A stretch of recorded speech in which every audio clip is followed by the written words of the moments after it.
Morning mga breeder, nandito ako ngayon sa aking binubuong panibagong cording area mga breeder. Natatagalan tayo mga breeder mag-ayos ng ating bagong cording area kasi di biro yung gastos mga breeder. Kaya utay-utay lang, matatapos din natin. Ayan, i-update ko lang kayo mga pare. Ayan, ito yung ating bagong, ay sayang yung atis, hindi ko nakita. Ito yung bago nating cording area. Yan. Yung may-ari si ate, pinabakudan yung unahan para daw safety yung aking mga manok. Na-appreciate ko. Salamat ate. Tapos ito naman yung ating in-order na tipi. Yan. 60 pieces. Yan.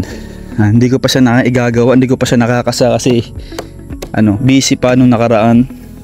Tapos kailangan ko rin ng konti pang budget. Yan. Bali nga pala, nagpaputol tayo ng kawayan. Yan. Yan. Medyo magastos talaga mga breeder yung paggawa ng panibagong cording kasi kailangan safety yung manok. Baka masayang yung paghihirap ng pag-aalaga pagka walang bakod, tapos bigla mapapasok ng kung anong hayop, sayang naman Ayan, ito yung kawayan. Gaganda nung nakuha nilang kawayan, ang haba. Yan, 30 pieces to. 6K yung nagastos ko dito kasi 200 isang kawayan. Yan, yung mga tropa naman natin yung kumuha, kaya okay lang yung ganun kasi mga kaibigan naman natin yung kumuha. Yan.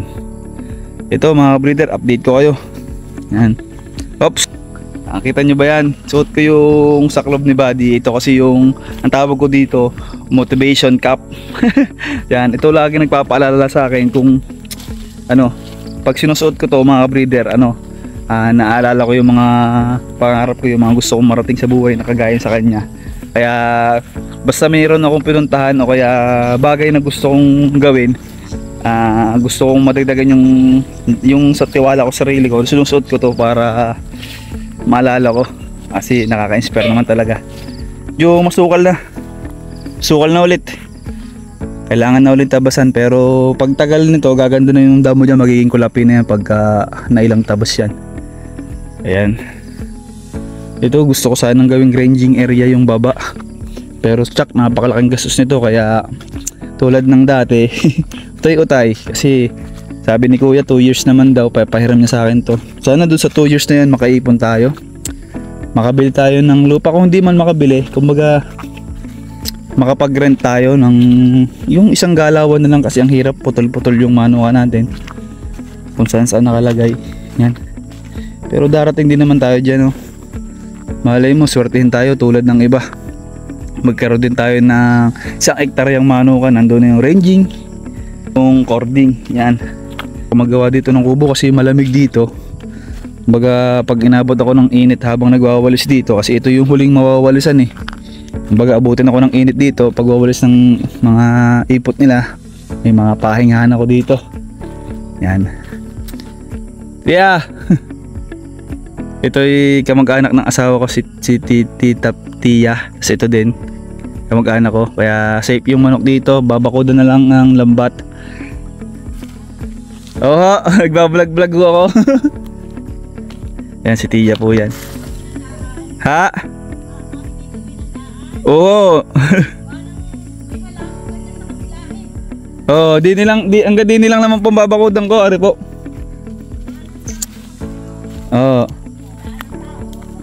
Di nilang ko lang mababakudan.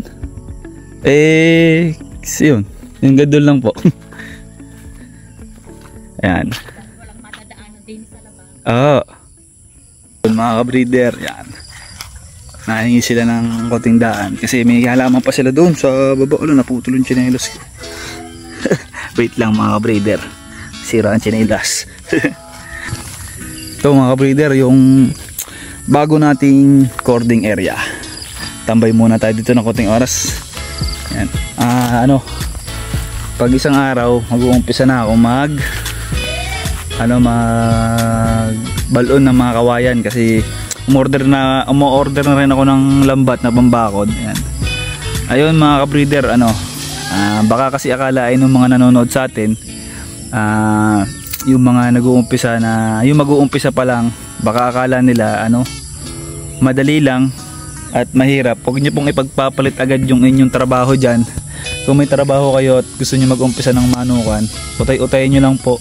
Huwag po kayong basta aalis sa trabaho kung wala pa tayong ipon, kasi breeder ang hirap po. Kasi bukod po sa gastusin sa manok, patoka, vitamins, gamot, tapos may mga bibilin pa tayong tipi, bakod ng manok, lambat, kawayan, katulad ng mga kawayan na yan. Nakikita lang kasi natin doon sa mga idol natin yung mga resulta, kagaya ni Buddy, sobrang laki na niya, lawak niya na. Ang nakikita lang kasi minsan nung nanonood sa mga idol natin yung resulta, yung proseso kasi napakatagal mga breeder, saka minsan hindi pa tayo sasamahan ng swerte, pero malapit naman sa swerte yung nagsisipag, no? Saka yung gumagalaw, hindi yung nanonood lang na magta-type ng sana all pero hindi naman gumagalaw. Mas malapit sa swerte yung mga ganon, yung mga gumagalaw habang nanonood yan.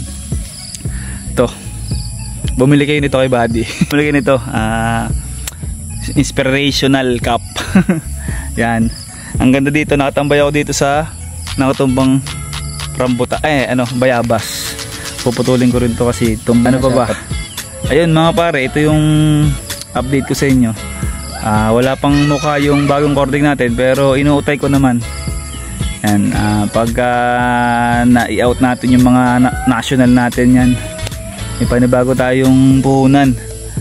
Yan mga breeder, 2 taon na pong yung pinagbilhan ko, kinita ko po ay dagdag lang ulit sa bagong gastos. Kasi yun nga mga breeder, mayroon akong tinatarget na pangarap na makuha, kaya yung mga kinikita ko ini-invest ko lang ulit dito. Tapos yung mga tumulong sa akin, hindi ko naman kayo nalilimutan. Kay paring Marvin yan, si paring Marvin, sa Japan to. Salamat sa iyo pare, at sa December makakapagbayad na ako sa iyo. Hindi mga breeder, pinaluwagan niya kasi ako. Sabi naman niya anytime ko daw bayadang, pero ramdam ko yung hirap ng kung paano kumita ng pera. Kailangan pag may nahiram tayo, kailangan bilik natin.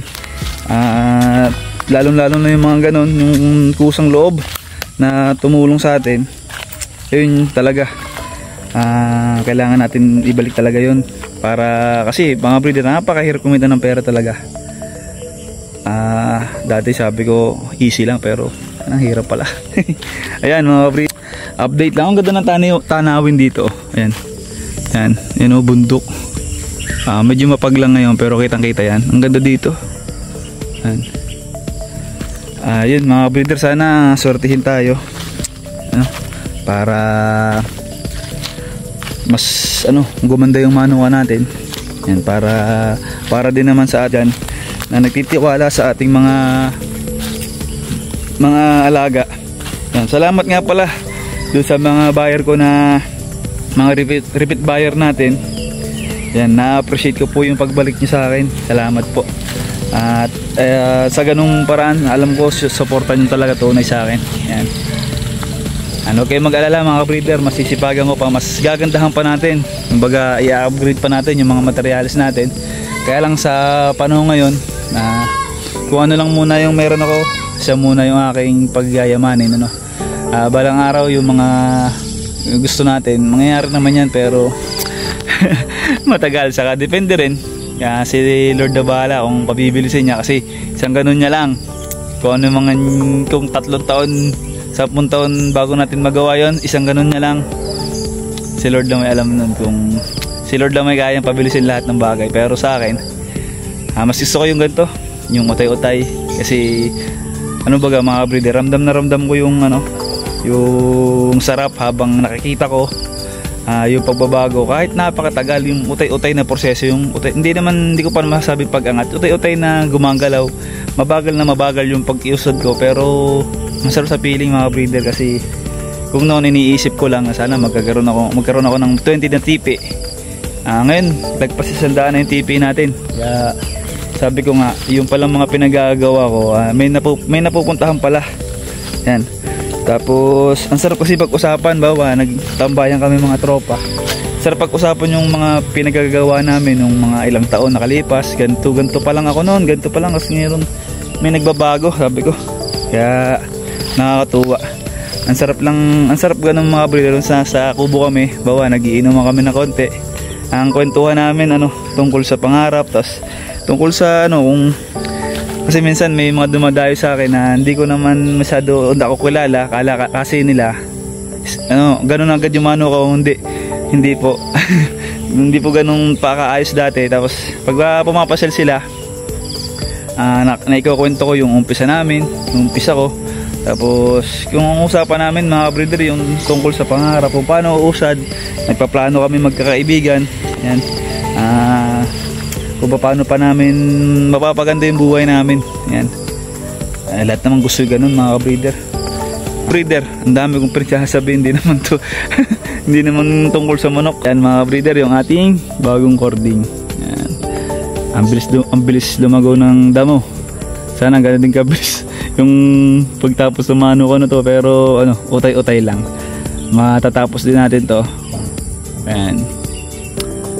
Baka mamaya pagkatapos ng ibang gawain ko, baka magputol-putol na ako ng kawayan. Ang sukat kasi ng kawayan na puputulin ko ay 14 feet, kasi 12 feet yung lambat na in-order ko.